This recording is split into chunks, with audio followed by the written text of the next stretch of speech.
Hello everyone, welcome to Crystal IQ Knowledge. इस video में हम पढ़ेंगे class 12 politics in India since independence का चैप्टर 6, जिसमें हम पढ़ेंगे इमरजेंसी जब लगी थी हमारे देश में, नेशनल इमरजेंसी, तो कैसी सिचुएशन थी। ओके, तो कई सारी चीजें इस चैप्टर में आपको जानने को मिलेंगी।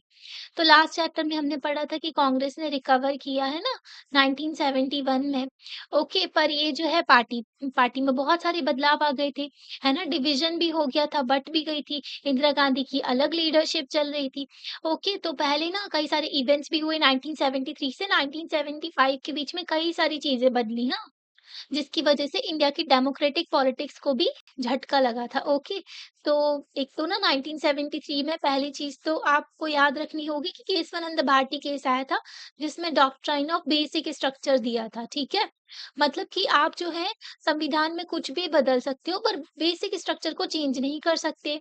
तो बेसिक स्ट्रक्चर क्या होता है, ये है सुप्रीम कोर्ट बताएंगे केस टू केस, है ना।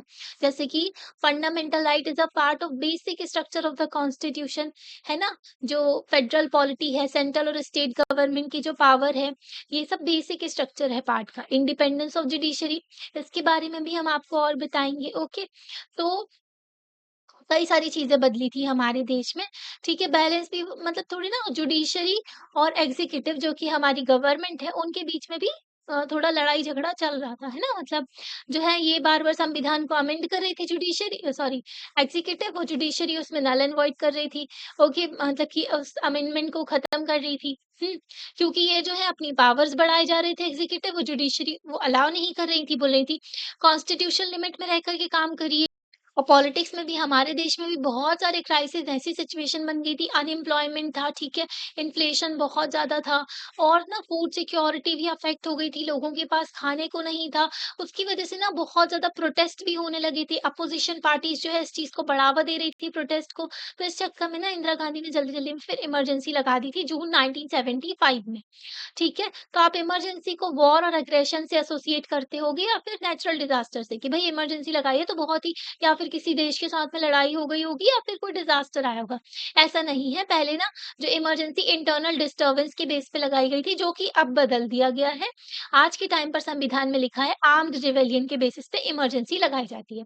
ठीक है? तो इमरजेंसी जो है शुरू हुई थी और 1977 तक रही थी। इमरजेंसी की वजह से जो है लोकसभा का टर्म भी बढ़ गया था, हाँ। नॉर्मली कितना 5 साल होता है ना, तो इसका बढ़ गया था। ठीक है, 2 साल इमरजेंसी रही तो 2 साल एक्स्ट्रा रही ये लोकसभा। और फिर बाद में जब भी इन्होंने इमरजेंसी हटाई, तो लोकसभा इलेक्शन में कांग्रेस हार गई थी। ठीक है? तो इस चैप्टर में हम कई सारी चीज़ें देखेंगे, जो डेमोक्रेसी का बहुत ही इम्पोर्टेंट फेज़ है, जिसको ना ब्लैक डे भी कहते हैं, कि कांग्रेस ने इमरजेंसी डिक्लेयर की थी ना, तो उस दिन को। ओके, और इसको बहुत ही नेगेटिव इम्पैक्ट रहा था नॉर्थ इंडिया में ज़्यादातर, हाँ, इमरजेंसी का। ठीक है, तो इमरजेंसी इम्पोज़ क्यों की गई थी? क्यों ये ज़रूरी थी? हाँ, इमरजेंसी की प्रैक्टिस किस तरीके से रही? जैसे कि नॉर्थ इंडिया में ना कई सारी ऐसी पॉलिसीज़ लाए गए थे वो, कि उससे ना लोग बहुत ज़्यादा अफ़ेक्ट हुए थे। ठीक है, इमरजेंसी का कॉन्सिक्वेंसेज़ क्या रहे? जैसे कि संविधान में मेजर चेंज किया गया था, 42nd कॉन्स्टिट्यूशन अमेंडमेंट था, जो किया गया था 1976 में। इसको जो है मिनी कॉन्स्टिट्यूशन भी कहते हैं, ठीक है? क्योंकि इसने संविधान में बहुत बड़े-बड़े चेंजेस कर दिए थे। तो क्या लेसन मिलता है हमको, जो इमरजेंसी हमारे देश में डिक्लेयर की गई थी इंडियन डेमोक्रेसी में, तो वो भी देखेंगे। यहाँ पर देखो इमेज दी गई है, ये न्यूज़पेपर है। अब यहाँ पर ये खाली पोर्शन किस खुशी में छोड़ा है इनने, तो ये भी देख लेते हैं, है ना? तो ये जो है न्यूज़पेपर नई दुनिया का है, 27 जून 1975 में, तो इन्होंने ये छापा था, ठीक है? तो ये जो ब्लैंक पेज जो दिख रहा है ना लेफ्ट साइड पे, ब्लैंक पेज जो है, ये ना सेंसरशिप को दर्शाया गया, कि हमारा संविधान हमें क्या देता है? Freedom of speech and expression देता है ना? आर्टिकल 19 के फर्स्ट के ए में हमारे पास बोलने का, अपनी चीज़ों को एक्सप्रेस करने का, आप बता सकते हैं आप क्या सोच रहे हैं, क्या समझ रहे हैं, ठीक है? क्रिटिसाइज़ कर सकते हैं गवर्नमेंट को, ये आपको अधिकार देते हैं, ये हमारे फंडामेंटल राइट है। पर गवर्नमेंट ने इमरजेंसी के टाइम पीरियड पे हर चीज़ पे रिस्ट्रिक्शन लगा दी थी, ठीक है? सेंसर कर दिया था।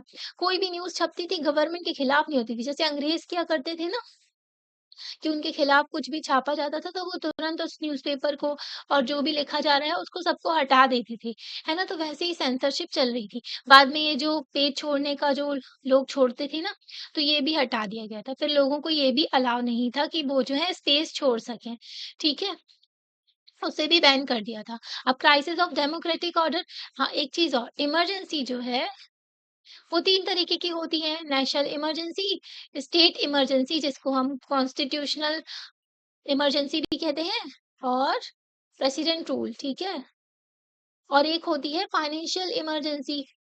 तो national emergency war, external aggression के बेसिस पे लगाई जाती है, ठीक है? स्टेट इमरजेंसी के बारे में हमने पढ़ा था ना कि किस तरीके से इसको मिसयूज़ किया जा रहा है बहुत ज़्यादा, है ना? किसी भी स्टेट पर लगा दी जाती है ये और वहाँ की जो लोकसभा सॉरी लोकसभा नहीं, लेजिस्लेटिव असेंबली होती है उसको डिसॉल्व कर दिया जाता है ना? और सारी पावर आ जाती है यूनियन गवर्नमेंट में। तो जनरली ये देखा जाता है जहाँ पर जो रूलिंग पार्टी की गवर्नमेंट नहीं है, ठीक है? तो वहाँ पर जो है इमरजेंसी स्टेट इमरजेंसी का हथियार यूज़ करते हैं। तो आर्टिकल 356 के तहत स्टेट इमरजेंसी लगाई जाती है और 365 ओके। 352 के तहत जो है ये लगाई जाती है national emergency war external aggression and armed rebellion कि आर्मी ने रिबेल कर दिया है, ठीक है? तो उसके बेसिस पे और फाइनेंशियल इमरजेंसी लगाई जाती है आर्टिकल 360 जब फाइनेंशियल क्राइसिस अगर हमारी कंडीशन हो जाती है कंट्री में तो ये लगाई जाती है, ठीक है? तो इसमें पैसे-वैसे कट कर दिए जाते हैं, एक्सपेंडिचर को कम किया जाता है, ठीक है? तो इकोनॉमिक सिचुएशन हमारी बर्बाद ना हो खराब ना हो इसलिए इसको लगाया जाता है। तो आज तक ये देश में कभी भी नहीं लगी है। 1990 में जब हमारी सिचुएशन खराब हुई थी, तब जो है हमने लोन लिया था आईएमएफ से, है ना? आपने इकोनॉमी में पढ़ा होगा और इसके बाद जो है हम जो एलपीजी रिफॉर्म लेकर के आए थे हमारे देश में लिबरलाइजेशन, प्राइवेटाइजेशन एंड ग्लोबलाइजेशन ये इकोनॉमिक्स में आपने पढ़ा होगा। तो अब हम बैकग्राउंड समझते हैं इमरजेंसी का, ठीक है?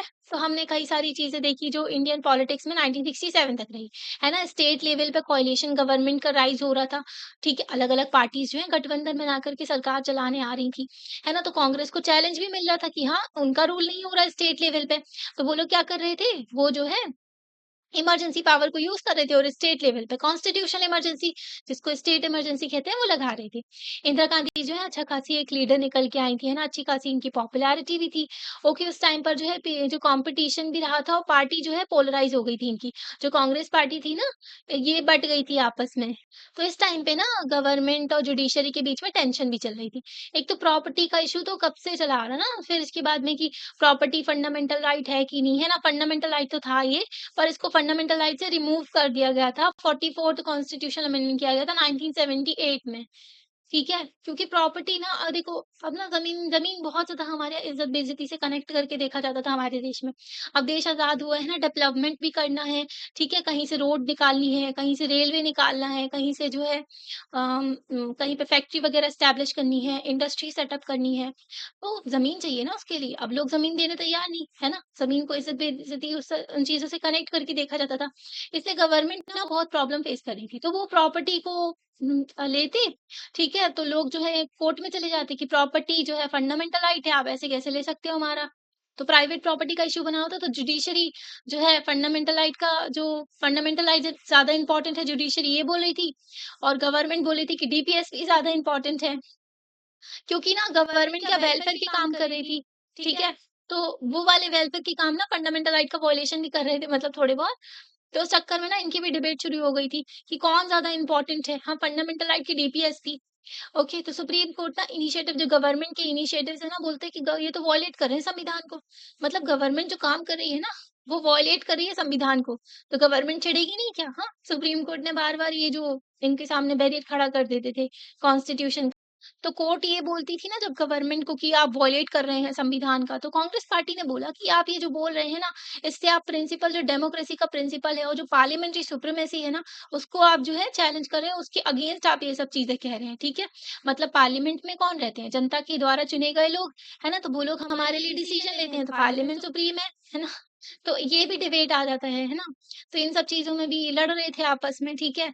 जुडिशरी और जो अब ना बहुत ही लंबी इन सब चीज़ों में बहुत सारी चीज़ें आ जाती हैं, एग्ज़ीक्यूटिव एंड जुडिशरी के बीच में। ठीक है? तो कांग्रेस बोल रही थी कि जो कोर्ट जो है बहुत ज़्यादा कंज़र्वेटिव इंस्टीट्यूशन है, ये लोग जो है आगे नहीं बढ़ना चाहते, चेंज नहीं होना चाहते हैं, ठीक है? और ये जो है ऑब्स्टिकल बन रहे हैं, बीच में रोड़ा अड़ा रहे हैं, ताकि हम इम्प्लीमेंट ना कर सकें सॉरी पुअर वेलफेयर प्रोग्राम्स मतलब कि जो गरीब लोग हैं, उनके वेलफेयर के लिए जो काम कर रहे हैं, वो हम ना कर पाएँ। ठीक है? पार्टीज़ जो है अपोज़ कर रही थी सॉरी मतलब कि जो पार्टीज़ थी ना वो अपोज़ कर रही थी सॉरी जो अपोज़्ड में जो अपोज़िशन में पार्टीज़ थी वो बोल रही थी कि पॉलिटिक्स बहुत ज़्यादा पर्सनलाइज़्ड हो रही है, ठीक है? जैसे कि कोर्ट अगर सारा का सारा गवर्नमेंट को कह रहा है ना, ऐसे थोड़ी पर्सनल किसी को कह रहा है, ठीक है? तो वो लोग ना पर्सनल चीज़ों पे कन्वर्ट हो रही थी, पर्सनल अथॉरिटी पे कन्वर्ट हो रही थी ये चीज़ें। इसकी वजह से ना कांग्रेस जो है स्प्लिट भी हो गई थी। ओके, डिवीज़न हो गया था इंदिरा गांधी और उनके अपोनेंट में भी। पॉलिटिक्स बहुत ज़्यादा पर्सनलाइज़्ड भी हो रही थी उस टाइम पर।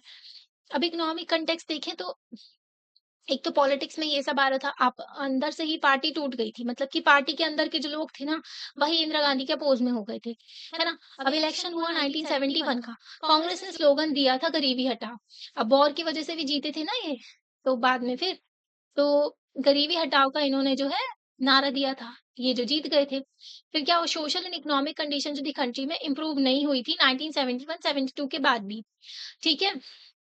तो अब इलेक्शन तो जीत गए पर सोशल कंडीशन तो आपने कुछ किया ही नहीं ना कम।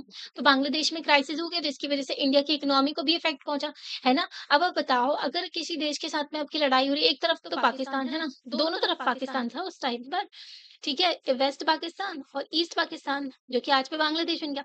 80 लाख लोग जो हैं हमारे देश में आ गए थे। अब इनको मैनेज करना, अब डिफेंस में भी बहुत सारा पैसा डालना क्योंकि वॉर लड़ रहे हैं, है ना? ईज़ी बात तो होती नहीं है, बहुत सारा पैसा लगता है इन सब चीज़ों में। ठीक है, तो 80 लाख पीपल जो 8 मिलियन पीपल आ गए थे हमारे यहाँ, ईस्ट पाकिस्तान से, है ना? असम साइड आ गए थे, ओके, वेस्ट बंगाल साइड आ गए थे। तो ना इसकी वज़ह से वॉर भी हो गई थी पाकिस्तान के साथ में हमारी। तो यूएस गवर्नमेंट ने ना हमको सारा जो है एड वग़ैरह देना, जो मदद करते थे, वो सब भी बंद कर दी थी। क्योंकि ना उस टाइम पर कोल्ड वॉर भी चल रही थी। आपको कोल्ड वॉर भी समझाई थी हमने कि 1945 से 1990 तक जो है कोल्ड वॉर चली थी। वर्ल्ड लेवल पे यूएसए और यूएसएसआर आपस में भिड़ गए थे। ठीक है? तो यूएसए के ब्लॉक में जाकर के ऐड हो गया था पाकिस्तान, पाकिस्तान ने यूएस को जॉइन कर लिया था। तो हमें यूएसएसआर से हेल्प लेनी पड़ी थी क्योंकि उस टाइम पर यूएस के स यू पाकिस्तान के सपोर्ट में आ गया था यूएस, है ना? और हमारी वॉर चल रही थी 1971 में। तो हमारी फ्रेंडशिप सी ट्रीटी भी हमने साइन की थी यूएसएसआर के साथ में। इंटरनेशनल मार्केट में जो है ऑयल प्राइसेस भी बहुत ज़्यादा बढ़ गए थे, ठीक है? अब हम बाहर से क्रूड ऑयल खरीद के लाते हैं, जिससे पेट्रोलियम, डीज़ल, ठीक है? कई सारे जो तेल के निकलते हैं, ग्लिसरीन वगैरह, जिसको हमारे देश में यूज़ किया जाता है। अब आप बताओ कितने सारे व्हीकल्स हैं जिससे ट्रांसपोर्ट होता है ना? खाने का आइटम इधर से उधर जाता है पूरे देश में, है ना? अब नॉर्थ में कुछ है, तो साउथ में कुछ है, तो यहाँ से वहाँ एक्सपोर्ट होता है, सॉरी, जो एक-दूसरे के जो स्टेट्स में दिया जाता है सामान, है ना? तो अब जब तेल के प्राइसेस बढ़े हुए हैं, पेट्रोल के प्राइसेस बढ़े हुए हैं, तो इनके भी तो प्राइसेस बढ़ जाएँगे, है ना? फूड्स के, तो इन्फ्लेशन भी आ जाएगा, है ना? तो पूरा का पूरा जो प्राइसेस हैं कमोडिटीज़ के, जो बेसिक खाने की चीज़ें हैं, उनके भी प्राइस बहुत ज़्यादा बढ़ गए थे, ठीक है? दाम बढ़ गया, तो 23% बढ़ गया था 1973 में, और मतलब अगले ही साल देखो 30% दाम बढ़ गए चीज़ों के, है ना? आलू प्याज़ कितना महँगा हो जाता तो परेशान हो जाते हैं लोग, है ना? तो ऐसे ही हाई लेवल ऑफ इन्फ्लेशन हो गया था। ऑलरेडी डिफेंस में हमें खर्चा करना पड़ रहा था। हमारे देश में गरीबी थी। ओके, 1965 में भी हम जो है वॉर झेल के आए थे। 1962 में भी वैसी सिचुएशन झेल के आए थे। ओके, अब दोबारा से 1971 में वॉर लाइक सिचुएशन हो गई है, फिर वॉर ही हो गई देश में। गरीबी है, मॉनसून फेलियर भी हो गया था इस टाइम पर। ओके, तो इतनी बुरी कंडीशंस हो रही थी देश में। इंडस्ट्रियल ग्रोथ भी लो होता जा रहा था। अब आप बताओ जब लोगों के पास में पैसा नहीं रहेगा, बहुत ज़्यादा महँगाई है, तो वो क्या सामान खरीद पाएँगे? जब वो स्पेंड ही नहीं कर पाएँगे इकोनॉमी में, कोई सामान ही नहीं खरीदेंगे, तो इंडस्ट्री में क्या वो प्रोडक्ट बनेगा? इंडस्ट्री में वो सामान ही नहीं बनेगा, और जब सामान नहीं बन रहा है इंडस्ट्री में तो काम कहाँ से देंगे वो लोगों को, रोज़गार कहाँ से मिलेगा, ठीक है? तो अनएम्प्लॉयमेंट की सिचुएशन भी हमारे देश में बढ़ती जा रही थी। रूरल एरियाज़ में भी बहुत ज़्यादा थी। ठीक है? तो ना इसीलिए ना गवर्नमेंट क्या कर रही थी, जो गवर्नमेंट एम्प्लॉयी है उनकी सैलरीज़ भी कम कर रही थी, ठीक है? ताकि खर्चा थोड़ा कम हो सके, सॉरी, सैलरीज़ जो है फ्रोज़ कर दी थी, उन लोगों को सैलरी भी नहीं दे रहे थे। अब आप सैलरी नहीं दे रहे तो स्पेंडिंग नहीं होगी, स्पेंड नहीं होगा तो चीज़ें कैसे चलेंगी इकोनॉमी में, है ना? जब लोग खर्चा ही नहीं करेंगे तो सामान नहीं खरीदेंगे तो वो बनेगा कैसे? वो वेस्ट ही होना है सारा फिर। ओके, आगे जो है डिमांड भी जनरेट नहीं होगी, डिमांड नहीं होगी तो सप्लाई भी नहीं होगी, है ना? मैन्युफैक्चर भी नहीं होगा गुड्स का, मैन्युफैक्चर नहीं होगा तो अनएम्प्लॉयमेंट होगी, लोगों को काम कहाँ से मिलेगा, है ना? तो इसकी वजह से डिससैटिस्फैक्शन भी हो रहा था, गवर्नमेंट एम्प्लॉयी भी अब नाराज़ हो गए, ठीक है? अनएम्प्लॉयड यूथ नाराज़ हैं, गवर्नमेंट एम्प्लॉयी भी नाराज़ हो गए, इन्फ्लेशन की वजह से कॉमन पीपल भी नाराज़ हो गए गवर्नमेंट से, ठीक है? अब ना शार्प डिक्लाइन हो गया एग्रीकल्चर प्रोडक्टिविटी, एग्रीकल्चर भी ढंग से चल नहीं पा रहा था उस टाइम पर, एग्रीकल्चर की सिचुएशन भी बहुत ही ज़्यादा खराब थी, ठीक है? हमारे यहाँ जो फूड ग्रेन था, आउटपुट जो है डिक्लाइन हो गया था। मतलब क्रॉप्स लगाई है आपने व्हीट की, और उसमें आपको प्रोडक्ट कितना मिला, सॉरी, जो बाद में जब क्रॉप्स कटी, तो उसमें से ना 8% कम जो खेती से जो अनाज निकला, है ना? तो कम हो गया बहुत ज़्यादा 8%। ओके, तो जनरल एटमॉस्फेयर पूरा बढ़ बन गया था कि लोग बहुत ज़्यादा नाराज़ हो गए थे, इकोनॉमिक सिचुएशन जो भी देश में चल रही थी उसकी वजह से, ठीक है? तो जो नॉन कांग्रेस, अब आप बताओ कभी अगर रूलिंग पार्टी के ऊपर कुछ होता है, तो बाकी की जो होती है ना, जो अपोज़िशन होती है, अपोज़िशन फ़ायदा उठाती है। ओके, अपोज़िशन फ़ायदा उठाएगी तो इसको प्रोटेस्ट ऑर्गनाइज़ करेंगी वो। ओके, तो ये लोग क्या कर रहे थे? प्रोटेस्ट कर रहे थे, है ना? धरने पे बैठ रहे थे सब लोग। ओके, तो इंस्टेंसेस ऑफ स्टूडेंट्स का अनरेस्ट देखने को मिला था। 1960 से देखने को मिल ही रहा था कि स्टूडेंट्स भी बहुत ज़्यादा नाराज़ थे 1960 से। ये और ज़्यादा बढ़ गया 1971 के टाइम पर, 10 साल बाद और ज़्यादा बढ़ गया। ठीक है? तो ना मार्क्सिस्ट ग्रुप की एक्टिविटीज़ भी बढ़ गई थी, जो कि ना पार्लियामेंट्री पॉलिटिक्स में बिलीव करते ही नहीं थे। मतलब ये पार्लियामेंट वगैरह पे मानते नहीं थे इस चीज़ को। तो मार्क्सिस्ट ग्रुप जो कि ना हथियार उठाओ, मार्क्स ना एक थिंकर थे, तो उन्होंने अपने आइडियाज़ दिए थे कि पीज़ेंट लोग, वर्कर लोग, आपको जो कैपिटलिस्ट सोसाइटी है, जो प्रॉपर्टी वाले लोग हैं, वो आप लोगों को जो है एक्सप्लॉइट कर रहे हैं, आपके साथ में बहुत गलत कर रहे हैं, आपकी मेहनत का प्रॉफिट खाते हैं। ठीक है? तो ऐसी ना इन्होंने आइडियोलॉजी दी थी कि आप जो है प्रोटेस्ट करो, सॉरी, रेवोल्यूशन करो, हथियार उठाओ, इन सबको उठा भगाओ, फेंको, है ना? सब कुछ अपने कंट्रोल में कर लो। तो ये आइडियोलॉजी थी मार्क्स के ग्रुप की। मार्क्स बोलते थे 2 क्लासेस होती हैं, बोर्गीज़ क्लास होती है और एक होती है प्रोलेटेरिएट क्लास, ठीक है? मतलब कि ये जो है प्रॉपर्टी वाले क्लास जो पीपल हैं और ये जो है प्रॉपर्टी लेस है, इनके पास में प्रॉपर्टी नहीं है। ये जो है वर्कर क्लास है, ये जो है कैपिटलिस्ट क्लास है, ठीक है? बिज़नेसमैन जो है ये। ओके, तो ये लोग क्या करते हैं? एक्सप्लॉइट करते हैं वर्कर क्लास को। इनसे बहुत मेहनत करवाते हैं और इनको प्रॉफिट का हिस्सा भी नहीं देते हैं। तो वर्कर क्लास सारी की सारी वर्ल्ड लेवल पे सब लोग इकट्ठे हो जाओ और रेवोल्यूशन कर दो कैपिटलिस्ट सोसाइटीज़, कैपिटलिस्ट क्लास के अगेंस्ट, है ना? जो प्रॉपर्टी वाले लोग हैं उनके अगेंस्ट। तो ऐसी जो है इन्होंने थ्योरी दी थी। तो मार्क्सिस्ट ग्रुप जो है ये सब फॉलो करते थे, उनकी थ्योरी पे बिलीव करते थे। तो ये लोग क्या करते थे, जो भी ग्रुप थे ना वो, मतलब देखो, आइडिया को अपने तरीके से मैनिपुलेट करके यूज़ करते ही हैं, है ना लोग? तो ये लोग क्या किए, हथियार उठा लिए और ओवरथ्रो करना चाहते थे कैपिटलिस्ट ऑर्डर को और एस्टैब्लिश करना चाहते थे पॉलिटिकल सिस्टम। इन ग्रुप को मार्क्सिस्ट लेनिनिस्ट या फिर माओइस्ट कहते हैं, या फिर इनको आप नक्सलाइट भी कह सकते हो हमारे देश में। माओइस्ट क्यों कहते हैं? क्योंकि माओ भी जो है चाइना के ये लीडर थे। चाइना में जो है इन्होंने पीज़ेंट क्लास को, जो भी जो किसान वगैरह थे ना, उन लोगों को इकट्ठा करके जो है इन्होंने रिवॉल्यूशन किया था, सब कुछ कब्ज़े में कर लिया था फिर, ओके? तो माओइस्ट की आइडियोलॉजी को भी फ़ॉलो करते हैं, तो माओइस्ट कहते हैं इनको, ठीक है? नक्सलाइट इसलिए कहा जाता है, नक्सलाइट हमारे देश से नाम निकल के आया था क्योंकि नक्सलवारी विलेज है। हमारे देश में मेन प्रॉब्लम आपको पता है क्या है? ज़मींदारी सिस्टम चला करता था पहले के टाइम पर, है ना? सारी मूवीज़ में भी दिखाते थे ना, एक ज़मींदार हुआ करता था जो कि सब लोगों को एक्सप्लॉइट करता था, परेशान करता था, है ना? जो लेबर को जो है चक्रवर्ती ब्याज लगाता था उनके ऊपर। तो नक्सलवारी विलेज में जो है 2 लोगों ने उसके जो ज़मींदार को जो है उसके अगेंस्ट जो है रिवोल्ट कर दिया था। तो नक्सलाइट तब से शुरू हो गया ये और अभी भी आज के टाइम पर जो है ग्रुप देखने को मिलते हैं, जो कि हमारे सीआरपीएफ के जो लोग होते हैं ना, जवान होते हैं उनको उनकी जान ले लेते हैं, ठीक है? तो बहुत ज़्यादा वॉयलेंट हो जाते हैं ये लोग।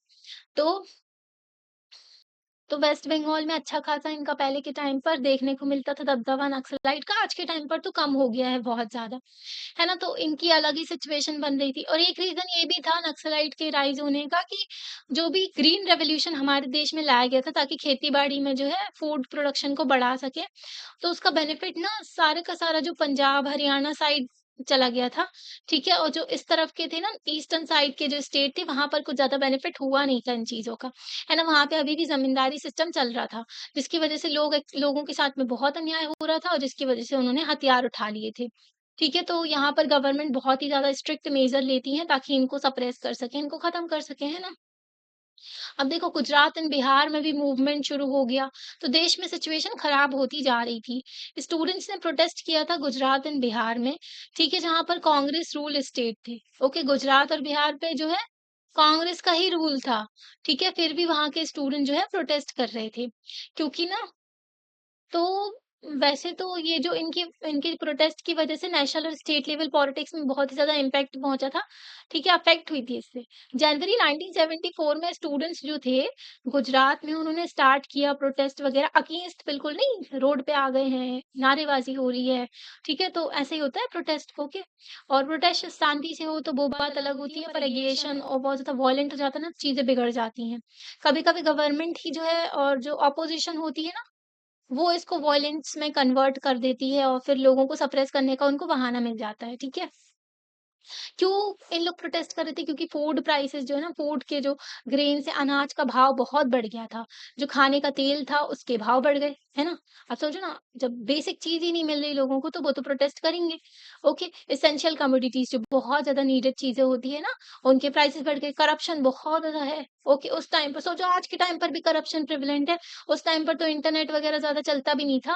उस टाइम पर तो करप्शन के लेवल ही कुछ और ही होंगे, ठीक है? उस टाइम पर तो जो फाइलें चला करती थी आजकल तो ऑनलाइन हो गया तो थोड़ा कम ही हो गया है करप्शन। उस टाइम पे तो भर-भर के करप्शन था हमारे देश में, है ना?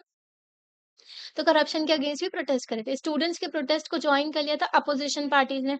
अब जो कांग्रेस के अपोज़ में होंगे वो पार्टीज़ जॉइन कर ली प्रोटेस्ट को, जिसकी वजह से ये और ज़्यादा बढ़ गया। प्रोटेस्ट बढ़ता गया, जिसकी वजह से प्रेसिडेंट रूल लगा दिया गया स्टेट में। ओके, तो आपको बताया प्रेसिडेंट रूल आर्टिकल 356 तो उसके तहत लगा दिया गया था। अपोज़िशन पार्टी डिमांड कर रही थी कि दोबारा से आप इलेक्शन करवाओ स्टेट के। तो ये लोग डिमांड करें कि हमारा इलेक्शन कंडक्ट कंडक्ट करवाओ दोबारा से, ठीक है? हम दूसरी गवर्नमेंट को चुनेंगे, है ना? अपोज़िशन पार्टी अपना देख रही है कि हमें पावर में आ जाए, ठीक है? जनता की प्रॉब्लम कोई नहीं सुनता। मुरारी जी देसाई जो हैं एक अच्छे खासे लीडर थे कांग्रेस के, जो कि मेन राइवल थे इंदिरा गांधी के, है ना? इंदिरा गांधी के अपोज़ बताओ दोनों कांग्रेस के ही हैं, पर दोनों अपोज़ में थे। तो मुरारी जी देसाई और इंदिरा गांधी अलग-अलग, है ना? तो ये भी कांग्रेस में ही थे, तो इन्होंने अनाउंस किया था कि ये इंडेफिनाइट फास्ट करेंगे इफ मतलब कि अगर इलेक्शन नहीं करवाया आपने तो हम भूखे बैठे रहेंगे, ठीक है? जैसे गांधी जी किया करते थे ना फास्ट अनटू डेथ मतलब फास्ट पे बैठ जाते थे सत्याग्रह पे। तो इन्होंने ये बोला कि हम भी जो है खाना नहीं खाएँगे जब तक इलेक्शन नहीं होंगे जो हमारे जो स्टेट में।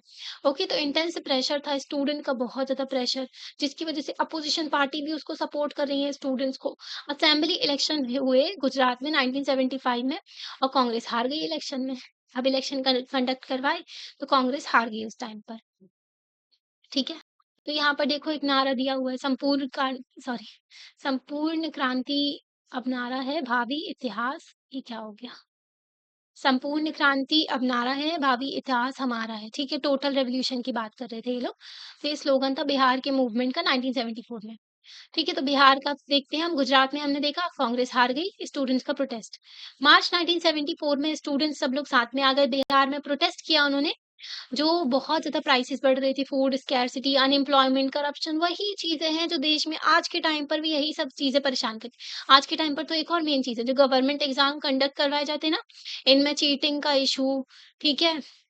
गवर्नमेंट बताओ क्या माँग रहे हैं लोग? बस इतना ही तो माँग रहे हैं ना स्टूडेंट्स की मेहनत हम करेंगे, बस आप जो है प्रॉपर एग्ज़ाम कंडक्ट करवाओ, टाइम से पोस्टिंग दे दो हमें, ठीक है? अगर हमारा एग्ज़ाम क्लियर होता है, टाइम से सब कुछ करो प्रॉपर, है ना? कोई करप्शन ना हो।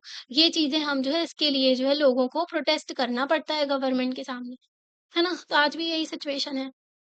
तो अनएम्प्लॉयमेंट था, करप्शन था, है ना? तो जयप्रकाश नारायण एक बहुत ही उस टाइम पर लीडर निकल के आए थे। तो जयप्रकाश नारायण ने पहले जो है पॉलिटिक्स वगैरह छोड़ दी थी इन्होंने, सोशल वर्कर बन गए थे, ठीक है? सोशल वर्क सोसाइटी के लिए काम करते थे ये, ओके, मैंने जो वेलफेयर का वगैरह। तो इन्होंने ना स्टूडेंट्स इनको इनवाइट किया, तो स्टूडेंट्स को इन्होंने इनके मूवमेंट को चलाया, फिर आगे लेकर के चले, ठीक है? उन्होंने एक्सेप्ट किया कि कंडीशन रखी उन्होंने कि मूवमेंट जो होगा रिमेन नॉन वायलेंट। इन्होंने बोला कि ठीक है, मैं लीडर बन जाता हूँ, आपके मूवमेंट को लेकर के चल रहा हूँ, पर ये जो मूवमेंट होगा इसमें वायलेंस नहीं होना चाहिए, ओके? एंड मूवमेंट जो है सिर्फ बिहार तक नहीं रहेगा, मूवमेंट बढ़ेगा, ठीक है? तो स्टूडेंट्स जो है मूवमेंट का पॉलिटिकल कैरेक्टर भी बन गया था और नेशनल अपील बन गई थी, ठीक है? अब हर स्टेट में सेम ही प्रॉब्लम थी ना, देश की प्रॉब्लम थी, तो इसलिए जो है ये मूवमेंट फिर नेशनल अपील बन गया था, नेशनल लेवल पे भी बहुत ज़्यादा ये मूवमेंट बढ़ता जा रहा था, है ना? तो पीपल जो है अलग-अलग जो लाइफ से अगर बात करें सभी लोग जुड़ने लगे थे मूवमेंट में, जैसे दांडी मार्च था ना, बढ़ता ही गया था, बढ़ते ही गया था, ठीक है? आखिरी में 60,000 लोग जुड़ गए थे दांडी मार्च में गांधी जी की, है ना? तो वैसे ही इनका जो मूवमेंट था, ये अच्छा खासा वाइड स्प्रेड हो गया, बहुत सारे लोग इससे जॉइन हो गए। जयप्रकाश नारायण ने डिमांड किया कि कांग्रेस गवर्नमेंट को डिसमिस करो, ठीक है? बिहार में इनकी गवर्नमेंट खत्म करो और टोटल रिवॉल्यूशन की बात की इन्होंने सोशल, इकोनॉमिक, पॉलिटिकल स्फीयर में कि रिवॉल्यूशन लेकर के आएँगे, सब कुछ खत्म कर दो और एस्टैब्लिश करो कि ट्रू डेमोक्रेसी हमको लेकर के आनी है ना? तो बहुत सारे बंद, गिरोह, स्ट्राइक करने लगे लोग बहुत ज़्यादा। प्रोटेस्ट ऑर्गेनाइज़ करने लगे ग जो बिहार में ना फिर खूब सारा प्रोटेस्ट होने लगा और फिर गवर्नमेंट ने रिफ्यूज़ कर दिया, भई हम रिज़ाइन क्यों कर रहे हैं? तो गवर्नमेंट तो पावर में है, उनके हाथ में पुलिस वगैरह सब कुछ है, तो उन्होंने रिज़ाइन करने से मना कर दिया था। यहाँ पर देखो एक और स्लोगन दिया हुआ है, जो ये प्रेसिडेंट थे उन्होंने कि Indira is India, India is Indira, ठीक है? ओके, तो यहाँ पे देखो मूवमेंट जो है शुरू हुआ था, movement was beginning to influence national politics. तो अब जो है मूवमेंट इतना ज़्यादा बढ़ गया था कि नेशनल पॉलिटिक्स को भी इन्फ्लुएंस कर रहा था। जयप्रकाश नारायण जो थे वो स्प्रेड करना चाहते थे कि बिहार का मूवमेंट जो है पूरे देश में फैले, है ना? दूसरे पार्ट्स जो है हमारी कंट्री के, उसमें भी ये मूवमेंट फैले, ठीक है? तो जयप्रकाश का जो नारायण का मूवमेंट है, तो एम्प्लॉइज़ जो थे रेलवेज़ के, उन्होंने भी जॉइन कर लिया इसको, ठीक है? नेशन वाइड स्ट्राइक सोचो आप रेलवे में कितने सारे लोग ट्रैवल करते हैं। कोई कई देशों की तो पॉपुलेशन इतनी नहीं होती जितने लोग हमारे रेलवेज़ में ट्रैवल करते हैं। तो उन्होंने नेशन वाइड प्रोटेस्ट ऑर्गनाइज़ करने लगे, ये लोग भी इन्होंने भी स्ट्राइक पे धरना पे बैठ गए ये लोग भी, है ना? आपको पता है फंडामेंटल राइट टू प्रोटेस्ट जो है, राइट टू प्रोटेस्ट आपको आर्टिकल 19 के फर्स्ट के सी में दिया हुआ है। सॉरी बी में दिया हुआ है right to assemble peacefully without arms तो ये आपको दिया हुआ है पर ये जो है गवर्नमेंट एम्प्लॉयी वगैरह ये सब नहीं कर सकते प्रोटेस्ट वगैरह ठीक है क्योंकि आप जो है एसेंशियल सर्विसेज प्रोवाइड कर रहे हो जनता को अगर आप स्ट्राइक पे बैठ जाओगे तो ऐसा नहीं कर सकते आप है ना पर इन्होंने सब लोग ये लोग बैठ गए थे जिसकी वजह से क्या हुआ जिसकी वजह से पैरालाइज ही समझो आप कंट्री ऐसी हो गई थी क्योंकि सोचो रेलवे बंद हो गया है ना कितना सारा जो है इधर से उधर सामान पहुंचाना है लोगों को ट्रैवल करना है सब कुछ रुक गया 1975 में जेपी नारायण ने जो लोगों को मतलब ये लीडर थे तो ये लोगों को चला रहे थे पार्लियामेंट तक मार्च करके जा रहे हैं मतलब अब देख रहे हो ये पार्लियामेंट लेकर के जा रहे हैं लोगों को ठीक है तो ये बहुत ही बड़ी पॉलिटिकल रैली बन गई थी बहुत सारे लोगों ने इसको ज्वाइन कर लिया था कैपिटल में ठीक है इन्फ्लेशन वगैरह सब कुछ था पर ये बहुत बहुत ज्यादा चीजें बढ़ गई थी ठीक है इनको सपोर्ट मिल गया था दूसरी कांग्रेस नॉन कांग्रेस पार्टी थी जो अपोजिशन पार्टीज थी ठीक है भारतीय जनसंघ कांग्रेस ओ जिसमें ना मुरारी जी देसाई थे है ना भारतीय लोक दल सोशलिस्ट पार्टी और दूसरी पार्टी सब लोगों ने प्रोटेस्ट को ज्वाइन कर लिया था ये जो पार्टीज थी ये जो है जेपी को एक अल्टरनेटिव की तरह दिखा रहे थे इंदिरा गांधी का मतलब कि इंदिरा गांधी की जगह जेपी नारायण आ सकते हैं एज एन प्राइम मिनिस्टर तो ये अब जो है अल्टरनेटिव की तरह कि ये नहीं चाहिए ये चाहिए तो इस तरीके का हावेवर कई सारे क्रिटिसिज्म भी हुए इनके आइडिया के क्योंकि पॉलिटिक्स जो था क्योंकि ना इसके क्रिटिसिज्म भी क्योंकि एकदम एंटी कांग्रेस टाइप देखने लगे थे क्योंकि ना स्टेट गवर्नमेंट के खिलाफ आप प्रोटेस्ट कर रहे थे, आप तो भई एंटी कांग्रेस हो गए, है ना? मतलब नेशनल लेवल तक ये जो है प्रोटेस्ट बढ़ गया था। ओके, तो प्रोटेस्ट जो थे लीडरशिप थी इंदिरा सॉरी तो ऐसा देखने को मिल रहा था कि प्रोटेस्ट ना आप इंदिरा गांधी के अगेंस्ट कर रहे हो, ठीक है? तो ये क्रिटिसिज्म भी निकल के आया था कि आप कर क्या रहे हो? आप जो है स्टेट गवर्नमेंट के खिलाफ प्रोटेस्ट कर रहे हो या फिर इंदिरा गांधी नेशनल लेवल पे आप प्रोटेस्ट कर रहे हो, तो अलग ही चीज़ देखने को मिल रही थी। उनको लग रहा था कि मतलब सॉरी इंदिरा गांधी को ऐसा लग रहा था कि मूवमेंट जो है मेरे खिलाफ हो रहा है, ठीक है? मेरी अपोज़िशन में हो रहा है। तो अब देखो पर्सनल पॉलिटिक्स होने लगी यहाँ पर, ठीक है? गवर्नमेंट की चीज़ें चल रही थी, अब यहाँ पर पर्सनल चीज़ें पे आ गई थी। तो यहाँ पर देखो लोकनाथ जयप्रकाश नारायण 1902 से 1979 तक रहे। ये मार्क्सिस्ट थे, यंग यूथ थे, ठीक है? फाउंडर थे, general secretary of the Congress socialist party hero थे 1942 में जो क्विट इंडिया मूवमेंट में भी पार्टिसिपेट किया था। नेहरू की कैबिनेट को भी जॉइन किया था। सॉरी नहीं किया था, मना कर दिया था। 1955 में क्विट कर दिया था, पॉलिटिक्स वगैरह सब खत्म मतलब कि इन्होंने छोड़ दिया था, सोशल वर्कर बन गए थे। गांधीयन भी थे ये और भूदान मूवमेंट जो ज़मीनों का दान करने को मोटिवेट किया गया था लोगों को, क्योंकि ज़मींदारी सिस्टम की वज़ह से बहुत सारी ज़मीनें जो हैं, एक ही पर्सन के पास हुआ करती थी। अब जो है डेवलपमेंटल प्रोजेक्ट करने हैं गवर्नमेंट को, ठीक है? कई सारी चीज़ें इंफ्रास्ट्रक्चर का डेवलपमेंट करना है, तो ज़मीन तो चाहिए ना? तो फिर भूदान मूवमेंट को प्रमोट किया गया था, ठीक है? तो नेगोशिएट किया था इन्होंने नागा रिवर्स, नागालैंड में नागा जो कई सारे जो लोग हैं वो क्या अपोज़ करते, बोलते ग्रेटर नागालैंड बनाएँगे हम। तो ऐसे लोगों के साथ में बातचीत भी की थी। पीस इनिशिएटिव किया था कश्मीर में। इन्होंने इंश्योर किया था कि जो डकैत होते हैं ना वो लोग सरेंडर कर दें। चंबल के डाकू सुना होगा, तो उनसे बातचीत की थी कि सरेंडर कर दें। लीडर थे बिहार के मूवमेंट में, ये जो है सिंबल ऑफ अपोज़िशन बन गए थे इमरजेंसी के टाइम पर। और मूविंग जो फ़ोर्स थे behind formation of Janata party.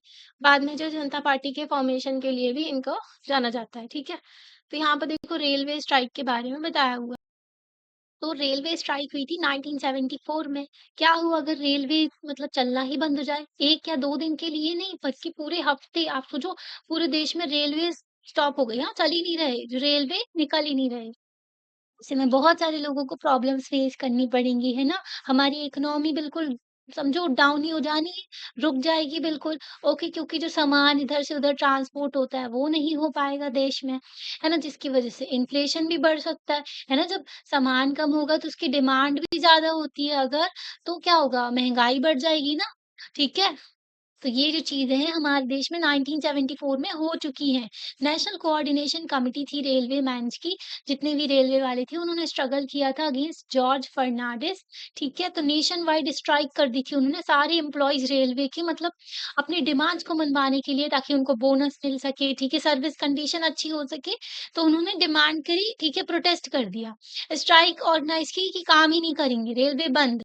ठीक है, तो गवर्नमेंट ने अपोज़ किया उनकी डिमांड को कि आप ऐसे नहीं कर सकते, है ना? तो एम्प्लॉयी की जो इंडिया की लार्जेस्ट पब्लिक सेक्टर अंडरटेकिंग, सबसे बड़ी, आप सोचो ना, सबसे बड़ी गवर्नमेंट की पब्लिक सेक्टर अंडरटेकिंग, ठीक है? तो वो स्ट्राइक पे चली गई मई 1974 में। तो स्ट्राइक जो रेलवे एम्प्लॉयी की थी उसकी वज़ह से और ज़्यादा जो एटमॉस्फियर बन गया, जो लेबर क्लास थी ना, जो फैक्ट्री वग़ैरह में काम करते हैं, अब रेलवेज़ एम्प्लॉइज़ तो प्रोटेस्ट कर ही रहे थे, उसके साथ में लेबर भी करने लगे अब, ठीक है? तो इश्यूज़ रेज़ करने लगे कि जो राइट्स हैं लेबर्स के, है ना? एम्प्लॉइज़ को एसेंशियल सर्विसेज़ नहीं मिलती है, ठीक है? तो वो लोग क्या करने लगे, स्ट्राइक ऑर्गनाइज़ करने लगे। गवर्नमेंट ने डिक्लेयर कर दिया स्ट्राइक करना इल्लीगल है, आप स्ट्राइक नहीं कर सकते, है ना? स्ट्राइक करने की वज़ह से क्या होता है, सारी सर्विसेज़ अफ़ेक्ट हो गई।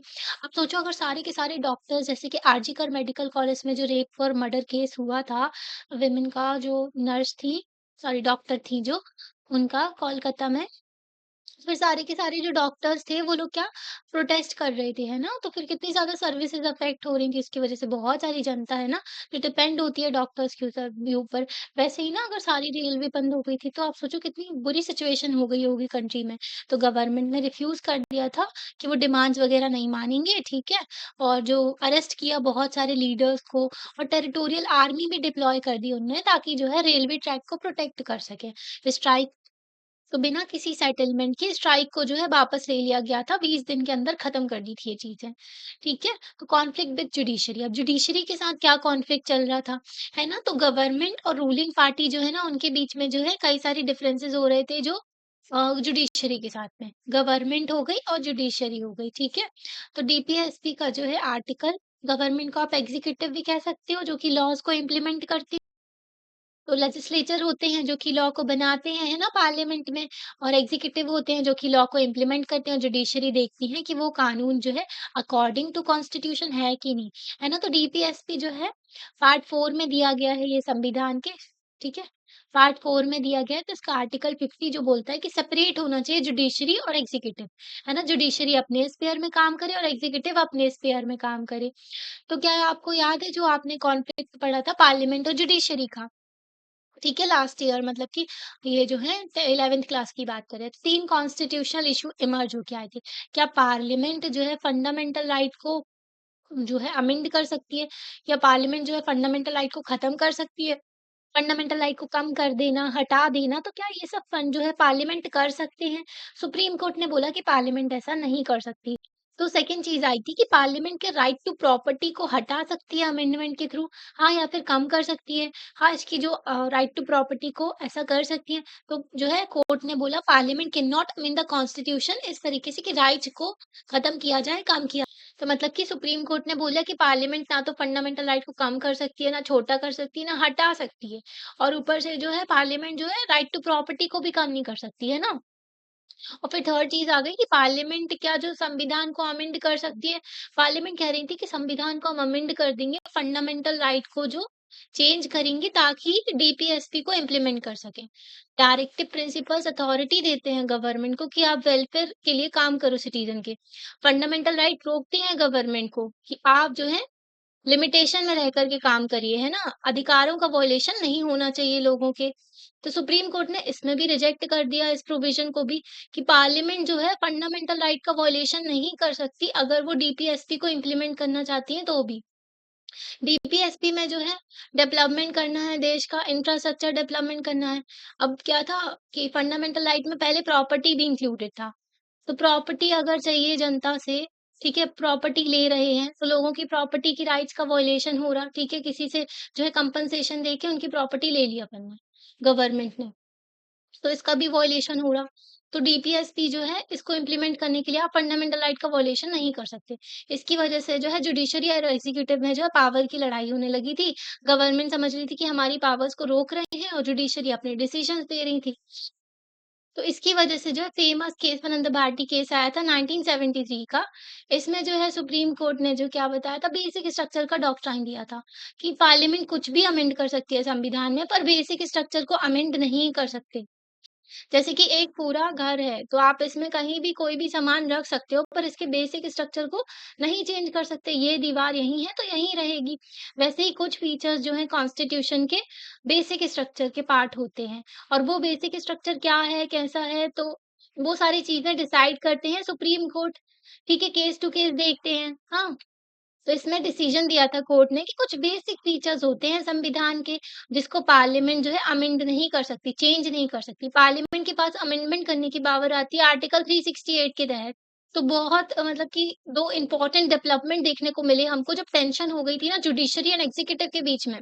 तो सुप्रीम कोर्ट के डिसीजन के बाद में 1973 में जब उन्होंने ये केशवानंद भारती के केस के थ्रू डिसीजन दिया, तो इसकी वजह से क्या हुआ कि वैकेंसी हो गई थी जो post of chief justice of India की। ओके, मतलब सुप्रीम कोर्ट ने इतना पावरफुल डिसीजन दे दिया ना, मतलब सारी की सारी आप सोचो कि पार्लियामेंट का सारी पावर जो है सुप्रीम कोर्ट अब डिसाइड करेंगे कि कौन सा केस जो है सही है कि नहीं। अब वो बेसिक स्ट्रक्चर का वॉयलेशन कर रहा है कि नहीं, है ना? अगर कर रहा होगा तो उसको नल एंड वॉइड कर देंगे, खत्म, मतलब वो लॉ फिर कुछ होगा ही नहीं जो सुप्रीम कोर्ट ने अगर मना कर दिया तो, है ना? फिर उसके बाद क्या हुआ 1973 के बाद ना वैकेंसी निकल के आ गई चीफ जस्टिस ऑफ इंडिया। आपको पता होगा चीफ जस्टिस जो है मास्टर ऑफ द रोस्टर होते हैं, सबसे मतलब सुपीरियर ही समझो इनको, सबके हेड समझ लो, है ना? ओके, तो हमारे यहाँ सुप्रीम कोर्ट में होते हैं। ओके, तो ना ये प्रैक्टिस है कि जो सबसे सीनियर मोस्ट जज होते हैं ना सुप्रीम कोर्ट के, जो सबसे सीनियर होते हैं उनको बनाते हैं चीफ जस्टिस ऑफ इंडिया। 1973 में गवर्नमेंट ने ये सीनियरिटी जो 3 जजेस की थी ना, तो उनको छोड़ कर के, ठीक है, मतलब 3 जज पहले से ही सीनियर थे सुप्रीम कोर्ट में, फिर भी उन्होंने उनसे जो मतलब कम सीनियर जो थे, ठीक है, मतलब जो उनसे इनसे पहले भी जो 3 जजेस थे वो बहुत ही सीनियर थे। इनको छोड़ कर के उन्होंने एएन रे को जो है चीफ जस्टिस ऑफ इंडिया बना दिया। हुँ, तो इसकी वजह से जो अपॉइंटमेंट था ना पॉलिटिकली कंट्रोवर्शियल हो गया। ठीक है, ऐसा कोई संविधान में प्रोविज़न नहीं है कि आपको सीनियर मोस्ट को ही बनाना है चीफ जस्टिस ऑफ इंडिया, पर ये कन्वेंशन चला आ रहा है कि हाँ भाई सीनियर जो रहेंगे सबसे ज़्यादा सुप्रीम कोर्ट में, उन जज को चीफ जस्टिस ऑफ इंडिया बनाया जाएगा।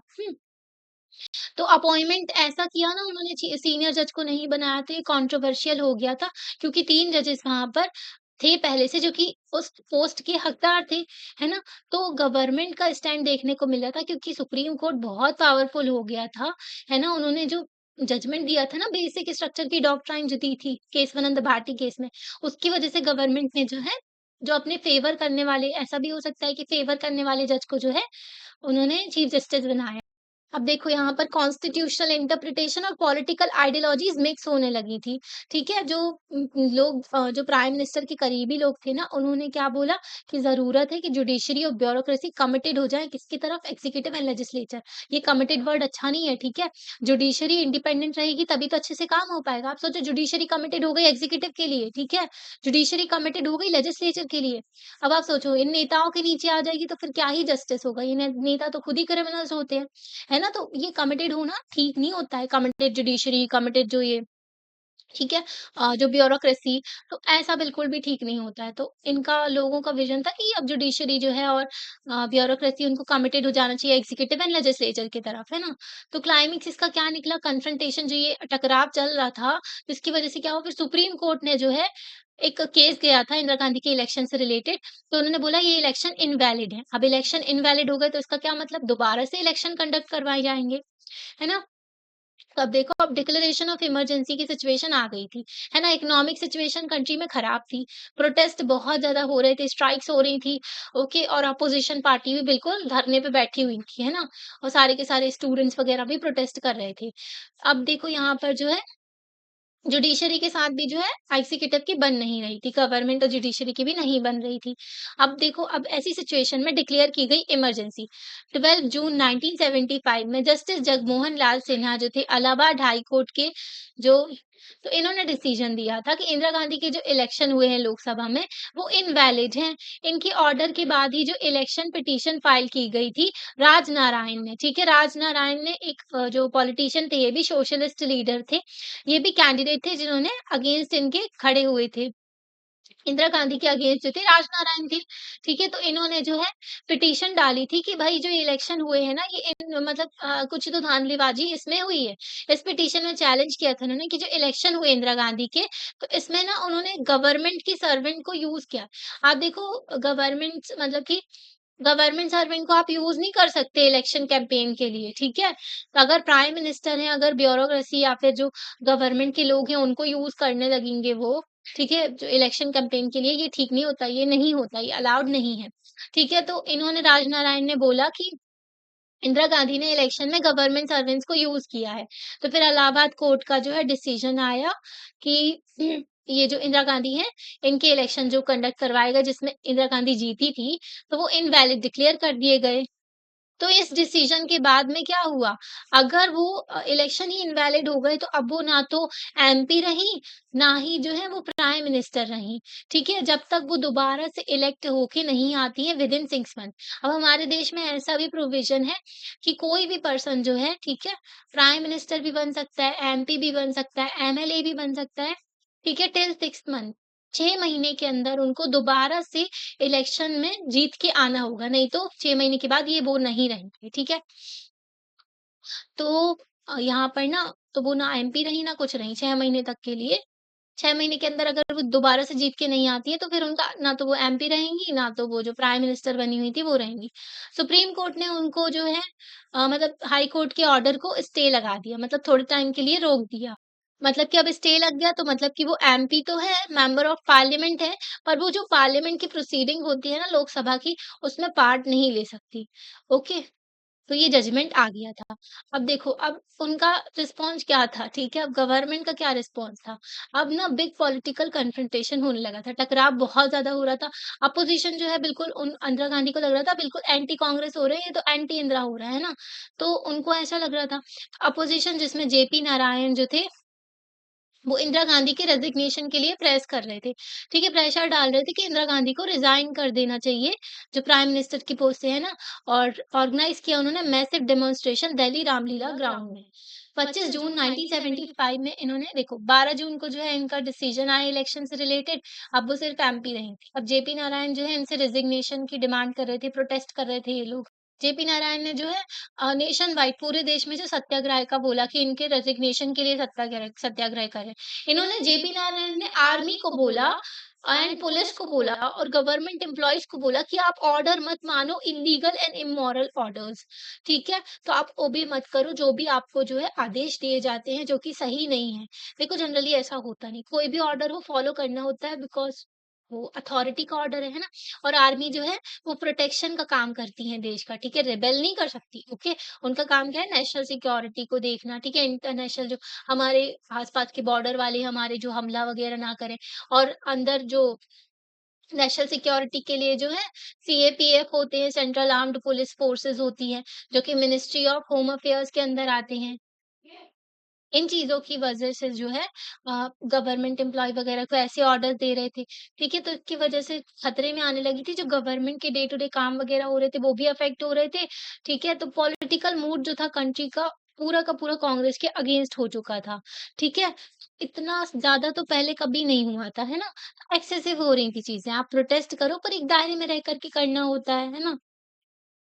तो रिस्पॉन्स क्या रहा गवर्नमेंट का गवर्नमेंट ने स्टेट इमरजेंसी फिर उन्होंने डिक्लेयर की इमरजेंसी 25 जून 1975 में गवर्नमेंट ने डिक्लेयर किया कि थ्रेट है इंटरनल डिस्टरबेंस हो रहा है हमारे देश में इसलिए उन्होंने आर्टिकल 352 के तहत नेशनल इमरजेंसी लगाई संविधान के आर्टिकल 352 के तहत इस प्रोविजन के तहत जो है गवर्नमेंट ना डिक्लेयर कर सकती है इमरजेंसी तो आर्टिकल 352 में क्या दिया हुआ है कि गवर्नमेंट इमरजेंसी डिक्लेयर कर सकती है on the ground of external threat मतलब कि कोई बाहर वाला देश हमारे ऊपर अटैक वगैरह कर रहा है या फिर कोई खतरा है हमें, ठीक है? और वॉर भी होता है ना?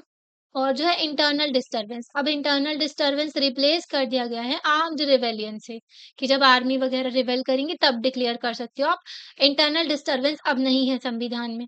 तो गवर्नमेंट ने डिसाइड किया कि बहुत ज़्यादा सिचुएशन खराब हो रही है देश की, जिसकी वजह से हम इमरजेंसी डिक्लेयर कर रहे हैं और ज़रूरी है डिक्लेयर करना, तो उन्होंने ऐसा बोला। टेक्निकली अगर देखें जैसे ही इमरजेंसी डिक्लेयर होती है ना, तो कॉन्स्टिट्यूशन गवर्नमेंट को कुछ पावर्स प्रोवाइड करते हैं। तो इमरजेंसी में सेंट्रल गवर्नमेंट जो है बहुत पावरफुल हो जाती है। फिर स्टेट की कुछ नहीं चलती। नेशनल इमरजेंसी के टाइम पर जो है सेंट्रल गवर्नमेंट बहुत पावरफुल हो जाती है। वन्स इमरजेंसी जैसे ही इमरजेंसी डिक्लेयर की गई, फेडरल जो डिस्ट्रीब्यूशन ऑफ पावर्स है मतलब कि सेंट्रल और स्टेट के बीच में जो डिस्ट्रीब्यूशन है पावर्स का, तो स्टेट की पावर्स जो है खत्म हो जाती हैं, कम हो जाती हैं, ठीक है?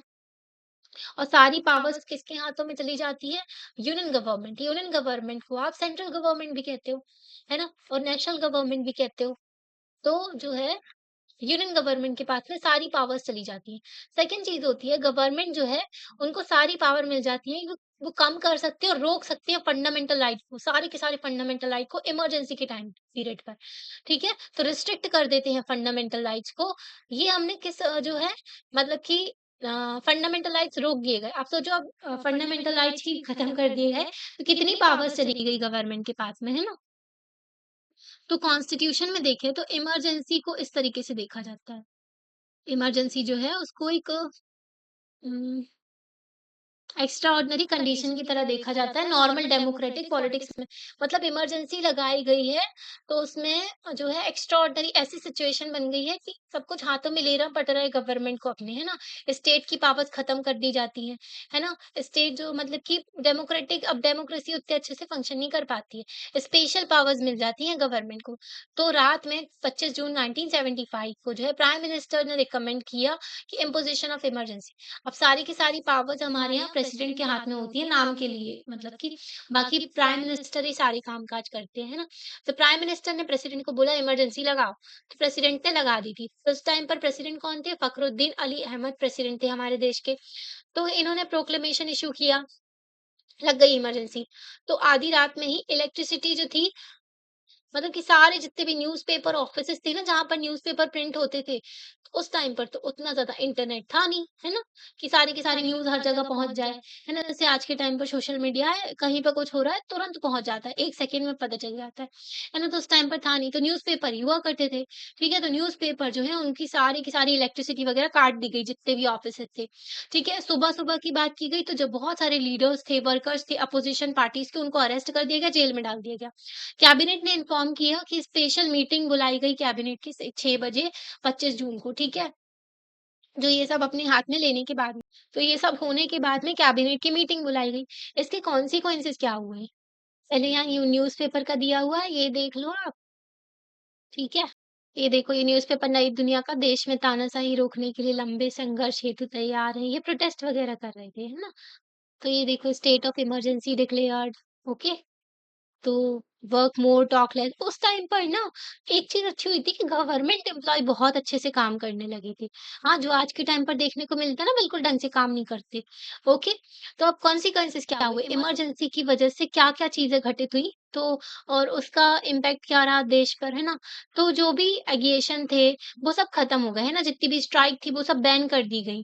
ओके, कई सारे अपोज़िशन लीडर थे, उन सबको जेल में उठा के डाल दिया गया। ओके, पॉलिटिकल सिचुएशन थी बहुत शांत हो गई थी उस टाइम पर, ठीक है? बट टेंस थी, है ना? कि टेंशन में तो चीज़ें चल ही रही थी पर हाँ, शांति हो गई थी देश में, ठीक है? तो डिसाइड किया कि अपनी स्पेशल पावर के तहत, इमरजेंसी प्रोविजन के तहत जो गवर्नमेंट क्या करेगी, सस्पेंड कर देगी freedom of press. Freedom of press article first 19 के फर्स्ट के ए में दिया जाता है, freedom of speech and expression. इसी से आर्टिकल जो फ्रीडम ऑफ प्रेस निकल के आता है ना, कि प्रेस होती है तभी तो वो न्यूज़पेपर वगैरह में चीजें छाप पाते हैं। फ्रीडम होती है कुछ भी छापने की, है ना, गवर्नमेंट को क्रिटिसाइज करने की, गवर्नमेंट अगर ढंग से काम नहीं कर रही है। तो फ्रीडम ऑफ प्रेस को ही सस्पेंड कर दिया गया था, इसलिए वो न्यूज़पेपर में ब्लैंक पेज छोड़ा जा रहा था, फिर उसको भी बैन कर दिया गया। न्यूज़पेपर जो है, उनको पहले सारी अप्रूवल लेना होता था, जो भी पब्लिश किया जा रहा था। मतलब जितनी भी न्यूज़ पब्लिश होनी है, गवर्नमेंट से अप्रूवल लेते थे कि भई ये पब्लिश कर दें कि नहीं, है ना? आज के टाइम पर थोड़ी ना होता है। तो इसी को प्रेस सेंसरशिप कहा जाता है, ठीक है? तो सोशल एंड जो कम्युनल हार डिसहार्मनी ना हो, मतलब कि सोसाइटी में ऐसा ना दंगे भड़कने लगे या फिर ऐसी सिचुएशन बन जाए, ठीक है? रिलीजन के बेसिस पे लोगों के बीच में जो मनमुटाव हो जाए, तो ये सब चीज़ें ना हो, इसलिए उन्होंने बैन कर दिया था गवर्नमेंट ने। राष्ट्रीय स्वयं सेवक संघ, जमायत-ए-इस्लामी, होता है ना, कुछ तत्व होते सोसाइटी के, कुछ लोग होते जो कि शांति बर्दाश्त नहीं कर पाते, ओके, प्रोटेस्ट और स्ट्राइक वगैरह, पब्लिक एगिटेशंस, ये सब बिल्कुल भी अलाउ नहीं था। मतलब आप गवर्नमेंट के खिलाफ कुछ भी नहीं कर सकते, प्रोटेस्ट वगैरह नहीं कर सकते, शांति से बस अपना काम करो, शांति से रहो, ओके। तो most importantly under the provision of emergency के अंदर फंडामेंटल राइट्स जो थे ना सिटीजन का, कि वो सिटीज़न जो हैं गवर्नमेंट के खिलाफ जो उनके पास है फंडामेंटल राइट हुआ करते थे, गवर्नमेंट की पावर्स को लिमिटेशन करते थे। तो वो फंडामेंटल राइट ही खत्म हो गए थे, ठीक है? इंक्लूडिंग सिटीज़न जो है कोर्ट में जाएँ ताकि उनको दोबारा आर्टिकल 32 आपने पढ़ा है फंडामेंटल राइट में, राइट टू कॉन्स्टिट्यूशनल रेमेडी। इसके तहत क्या होता है कि अगर आपके किसी फंडामेंटल राइट का वॉयलेशन हो रहा है, तो आप सुप्रीम कोर्ट में आर्टिकल 32 के तहत और हाई कोर्ट में आर्टिकल 226 के तहत जा सकते हो, ठीक है? तो ये भी खत्म कर दिया गया था उस टाइम पर, तो मतलब फंडामेंटल राइट तो नहीं बचे। गवर्नमेंट ने जो है ना प्रिवेंटिव डिटेंशन को यूज़ किया। आर्टिकल 22 जो है संविधान का, उसमें जो है, तो इसमें दिया है प्रोटेक्शन अगेंस्ट जो अरेस्ट एंड डिटेंशन होता है, पर इसमें अलाउ भी किया हुआ है गवर्नमेंट को कि गवर्नमेंट प्रिवेंटिव डिटेंशन कर सकती है, ठीक है? ऐसे कुछ तत्व होते हैं, जैसे कि पता चल रहा है कि कश्मीर में ना प्राइम मिनिस्टर जी जाने वाले हैं, ठीक है? तो वहाँ पे पता चला कुछ लोग जो हैं वॉयलेंस फैला देंगे, ऐसा कर देंगे, तो उन लोगों को ना पहले से ही बंद कर दिया जाता है, प्रिवेंट कर पहले ही, अगर उनको ना कुछ टाइम के लिए डिटेन कर दिया जाता है, ताकि वो ऐसे तत्व जो है सोसाइटी में हार्म जो सोसाइटी का पीस ना खराब कर दें, है ना? तो अंडर दिस प्रोविजन जो लोगों को अरेस्ट किया जाता है और डिटेन किया जाता है, इसलिए नहीं क्योंकि उनने ऑफेंस किया है, पर इस डर से कि भई वो कमिट कर सकते हैं ऑफेंस, है ना? हो सकता है कि वो ऐसा कर दे इंसान, है ना? कश्मीर में लग रहा है कि कुछ लोग जो हैं भई गलत एक्टिविटी कर सकते हैं, है ना? तो इसलिए प्राइम मिनिस्टर जी आने वाले हैं, तो जो है इन लोगों को पहले ही बंद कर दो। इसलिए नहीं क्योंकि उन्होंने क्राइम किया है, इसलिए कि वो कर सकते हैं, है ना? तो प्रिवेंटिव डिटेंशन यही होता है। प्रिवेंटिव डिटेंशन में गवर्नमेंट जो है बहुत सारे लोगों का अरेस्ट भी किया था उन्होंने इमरजेंसी के ड्यूरेशन में। ठीक है? जब इमरजेंसी हमारे देश में लगाई थी बहुत सारे लोगों को अरेस्ट किया गया था। पॉलिटिकल वर्कर्स जो हैं वो चैलेंज भी नहीं कर पाए थे अपने अरेस्ट को हैबीस कॉर्पस पिटीशन के थ्रू। ठीक है? तो हैबीस कॉर्पस एक रिट होती है, आपको रिट्स भी पढ़ाई थी आर्टिकल 32 के तहत जो 5 तरीके की रिट्स होती है। तो habeas corpus to have the body of, मतलब कि आप बिना किसी रीज़न के किसी को अरेस्ट करके नहीं रख सकते जेल में, है ना? तो ये भी इसके थ्रू भी आप चैलेंज नहीं कर सकते थे कोर्ट में, मतलब आपको अरेस्ट कर दिया तो जेल में ही रहो, है ना? तो कई सारे cases high court, supreme court में जो फाइल किए गए थे on behalf of the arrested person, ठीक है? तो मतलब उनके जो जानने वाले होंगे उन्होंने डाला होगा कोर्ट में कि भई इनको अरेस्ट कर लिया। बट गवर्नमेंट ने क्लेम किया कि ये ज़रूरी नहीं है कि इन्फॉर्म करें हम अरेस्टेड पर्सन को कि रीज़न कि क्यों अरेस्ट किया है। मतलब पूरा ब्रिटिश राज टाइप है ना, किसी को भी अरेस्ट कर दो, कितने भी टाइम के लिए अरेस्ट कर दो, किसी को बताना भी नहीं है उनको क्यों अरेस्ट किया है। ठीक है? आर्टिकल 22 में ये प्रोविज़न है कि आपको अगर किसी पर्सन को अरेस्ट किया जाता है ना तो उसको बताना होगा कि आपको किस ग्राउंड पे अरेस्ट किया है। तो कई सारी हाई कोर्ट्स थी, उन्होंने जजमेंट भी दिया जब अ, इमरजेंसी के डिक्लेयर होने के बाद में कि जो वो क्या कर सकते हैं, हैबीस कॉर्पस की रिट को जो है जो है एंटरटेन कर सकते हैं, मतलब कि वो सुनेंगे इस जजमेंट को, सॉरी इन रिट्स को, ठीक है?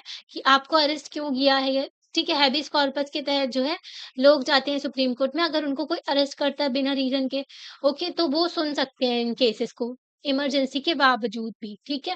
तो अप्रैल 1976 में कॉन्स्टिट्यूशन बेंच जो थी सुप्रीम कोर्ट ने ओवररूल कर दिया उन्होंने हाई कोर्ट का, ठीक है?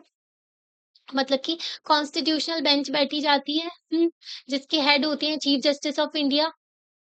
मतलब चीफ जस्टिस ऑफ इंडिया के पास में पावर होती है कि वो कॉन्स्टिट्यूशनल बेंच सेटअप करते हैं, ताकि किसी कॉन्स्टिट्यूशनल के प्रोविजन से रिलेटेड अगर उनको कुछ एक्सप्लेन करना है ना, संविधान में कुछ लिखा है, किसी को जो गवर्नमेंट को समझ नहीं आ रहा, तो उससे रिलेटेड कुछ बताना है, किसी केस को देखना है इसलिए। तो कॉन्स्टिट्यूशनल बेंच ने क्या बोला कि हाई कोर्ट ने बोला था ना कि आर्टिकल 32 के तहत हैबीस कॉर्पस को हम एंटरटेन कर सकते हैं, केसेस देख सकते हैं जिनको क्यों अरेस्ट किया गया है ना? तो सुप्रीम कोर्ट ने बोला नहीं, ऐसा नहीं कर सकते। ठीक है, एक्सेप्ट कर ली उन्होंने गवर्नमेंट की प्ली। इसका मतलब था कि इमरजेंसी के टाइम पर गवर्नमेंट जो है किसी भी सिटीज़न को जेल में डाल सकती थी, उसकी लाइफ एंड लिबर्टी, उसकी ज़िंदगी, उसकी आज़ादी सब छीन सकती थी। तो इस जजमेंट ने ना क्लोज़ कर दिए थे जुडिशरी के दरवाज़े हर एक सिटीज़न के लिए। मतलब जुडिशरी कुछ काम की नहीं है, जुडिशरी का काम क्या है कि प्रोटेक्ट करना, लोगों के अधिकारों का वायलेशन ना हो, फंडामेंटल राइट्स का वायलेशन ना हो।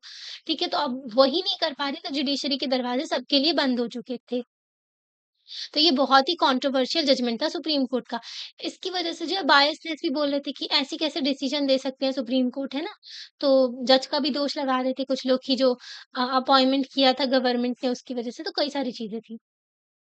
बहुत लोग नाराज़ थे इमरजेंसी से, बहुत सारे पॉलिटिकल वर्कर्स थे जिनको अरेस्ट नहीं किया गया था फर्स्ट वेव में इमरजेंसी के, ठीक है? जो अंडरग्राउंड हो गए थे, ऑर्गनाइज़ कर रहे थे protest against the government. Newspapers जैसे कि इंडियन एक्सप्रेस न्यूज़पेपर हो गए, स्टेट्समैन हो गए, इन्होंने प्रोटेस्ट किया था सेंसरशिप के अगेंस्ट। इन्होंने जो है ब्लैंक स्पेस छोड़ी हुई थी, जैसे अभी हमने शुरू में देखा था, है ना? तो न्यूज़ आइटम्स जो हैं उनको सेंसर किया जा रहा था। तो मैगज़ीन जैसे कि सेमिनार हो गई, मेन स्ट्रीम हो गई, ये मैगज़ीन थी, तो उन्होंने अपनी मैगज़ीन ही बंद कर दी कई लोगों ने तो, ताकि जो है उनको सेंसरशिप का सामना ना करना हो। फ्रीडम ऑफ प्रेस बहुत ही इम्पोर्टेंट है डेमोक्रेसी में, है ना? तो वही जब हमारे हमारे पास अधिकार ही नहीं है कि हम अपनी जो न्यूज़ छाप सकें, है ना? कुछ गवर्नमेंट के खिलाफ लिख सकें, कुछ भी नहीं है ना? कि फ्रीडम की बात कर सकें, आर्टिकल हर चीज़ के लिए गवर्नमेंट से पूछना पड़ रहा है, तो ऐसी सेंसरशिप नहीं चाहिए, है ना? तो इसके खिलाफ उन्होंने अपनी सबमिट ही बंद कर दी, सॉरी मैगज़ीन ही बंद कर दी थी।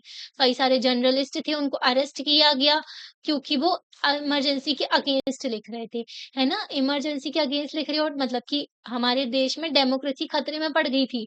तो लोग इसके खिलाफ जो लिख रहे थे तो उन जर्नलिस्ट को जो है अरेस्ट कर लिया गया था।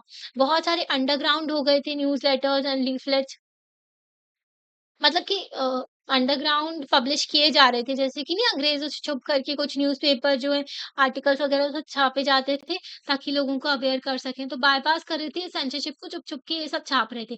कन्नडा के एक राइटर थे शिवा करांता, तो इनको अवार्ड मिला था पद्म भूषण से, ठीक है? इनको पद्म भूषण से सम्मानित किया गया था। और एक हिंदी राइटर थे फणीश्वरनाथ रेणु, तो इनको भी अवार्ड मिला था पद्मश्री से। ठीक है? तो इन्होंने अपना जो अवार्ड थे ना वो रिटर्न कर दिए थे प्रोटेस्ट शो करने के लिए, सस्पेंशन ऑफ डेमोक्रेसी। इमरजेंसी का लगना मतलब कि डेमोक्रेसी का खत्म होना। तो इसको प्रोटेस्ट शो करते हुए उन्होंने अपना पद्म भूषण और पद्मश्री लौटा दिया था। ठीक है? तो ये खुले तरीके से जो है बता रहे थे कि हम अगेंस्ट हैं जो इमरजेंसी तो इतना बोल्ड स्टेप लेना मतलब सोच रहे हो आप पद्म सबसे हाईएस्ट अवार्ड होता है भारत रत्न, फिर उसके बाद आता है पद्म विभूषण, ठीक है? फिर आता है पद्म भूषण, फिर आता है पद्मश्री। ये हाईएस्ट अवार्ड्स में से एक जो था पद्म भूषण, पद्मश्री इन्होंने अपना लौटा दिया, इतना बोल्ड स्टेप बहुत ही कम देखने को मिलता है ना? तो पार्लियामेंट जो है उन्होंने कई सारे चेंजेस लेकर के आए संविधान में। हमने आपको बताया ना 42nd कॉन्स्टिट्यूशन अमेंडमेंट जिसको मिनी कॉन्स्टिट्यूशन कहते हैं, इतने सारे चेंजेस किए थे उसने संविधान में, इतने में तो एक नया संविधान बन जाता है। तो बैकग्राउंड में देखें तो इलाहाबाद हाई कोर्ट जो थे, इंदिरा गांधी केस में इन्होंने बोला था ना कि इनके जो इलेक्शन जो हैं इनवैलिड डिक्लेयर किया था ना, उसकी वजह से इन्होंने अमेंडमेंट किया इंदिरा गांधी ने, ठीक है? संविधान में गवर्नमेंट ने अमेंडमेंट किया कि जो इलेक्शन है ना प्राइम मिनिस्टर के, प्रेसिडेंट के, वाइस प्रेसिडेंट के, इनको आप कोर्ट में चैलेंज कर ही नहीं सकते, ठीक है? 42nd कॉन्स्टिट्यूशनल अमेंडमेंट पास किया गया था इमरजेंसी के दौरान, ठीक है? तो इसको आपने पढ़ा ही है, ओके? जब हमने संविधान के बारे में आपको पढ़ाया था, तो कई सारी चीज़ें हमने आपको पढ़ाई थी, है ना? तो वेरियस चेंजेस किए गए अमेंडमेंट के थ्रू, ठीक है? जो इस टाइम पर और जो लेजिस्लेचर था ना कंट्री में, उसको 5 से 6 साल के लिए जो बढ़ गया था। 5 साल का होता है, लोकसभा का तो 6 साल का हो गया था। ये चेंजेस सिर्फ़ इमरजेंसी पीरियड में नहीं था, बट पर ये परमानेंट नेचर की थी। आपने संविधान में कुछ बदलाव किया तो वो तो चेंज हो गया ना, ठीक है? तो बिसाइड इमरजेंसी के अलावा जो है इलेक्शन पोस्टपोन किए गए थे 1 साल के लिए, सॉरी, ठीक है? तो 1 साल बोल रहे थे। 1 साल के लिए इमरजेंसी के प्रोविज़न को सस्पेंड जो पोस्टपोन किया गया था, इलेक्शन को पोस्टपोन किया गया था, ओके? तो आफ्टर 1971 के बाद में इलेक्शन जो है 1978 में हुए थे, ठीक है? इंस्टेड ऑफ 1971 में इलेक्शन हुए तो 1975 तक 5 साल लोकसभा के रहे, 1976 में इलेक्शन होने चाहिए थे, पर ये जो है 1978 में हुए थे, ओके? तो हमने इमरजेंसी पढ़ लिया, अब लेसन है ना हम नेक्स्ट पार्ट में कंटिन्यू करेंगे, क्योंकि वीडियो काफ़ी बड़ा हो रहा है ना? तो आपको लेक्चर कैसा लगा आप लाइक करके बता सकते हो, चैनल को सब्सक्राइब भी कर सकते हो और अपने फ्रेंड्स के साथ में शेयर भी कर सकते हो। Thank you.